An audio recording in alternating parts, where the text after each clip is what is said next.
গুলিতে নিহত তানজিন তিশার সহকারী অভিনেত্রী নিজেই জানালেন ফেসবুকে, গত কয়েকদিন ধরে দেশে ইন্টারনেট সেবা বন্ধ রয়েছে। এতে ইন্টারনেট নির্ভর সব কার্যক্রম বন্ধ আছে। গতকাল মঙ্গলবার রাতে ইন্টারনেট সেবা স্বল্প পরিসরে চালু হলে দেশের অনেককে ফেসবুকে সক্রিয় হতে দেখা গেছে। এ সময়টাই অভিনয় শিল্পী তানজিন তিশা তার দেওয়া ফেসবুক পোস্টে আপনজন গুলিতে নিহতের খবর দেন। ফেসবুক পোস্টের মাধ্যমে তিশা জানিয়েছেন, সম্প্রতি মারা গেছে তার সহকারী আলামিন।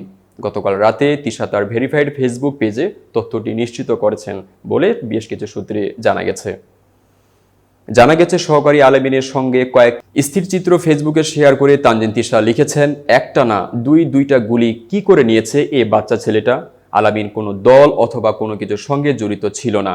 ওর বিগত 4 বছর জীবনটা আমার সঙ্গে, আমার কাজের ও আমার পরিবারের সঙ্গে কেটেছে।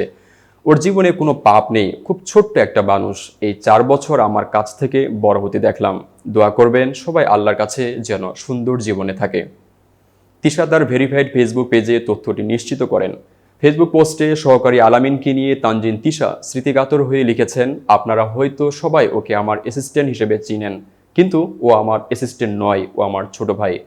গত 4 বছর ধরে ও আমার সঙ্গেই থাকে, আমার পরিবারে থাকে, পরিবারের অংশ হয়ে।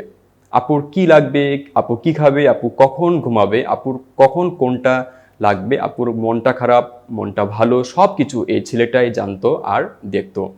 আলামিন কোথায়, কখন, কিভাবে গুলিতে নিহত হয়েছে সে ব্যাপারে ফেসবুক পোস্টে কিছুই উল্লেখ করেননি তানজিন তিশা। এ বিষয়ে জানতে তার ব্যবহৃত মুঠোফোন নম্বরে খুদে বার্তা ও একাধিকবার কল করা হলেও কথা বলা সম্ভব হয়নি।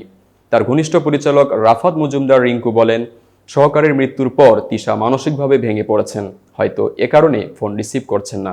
তবে ঘটনা সত্য।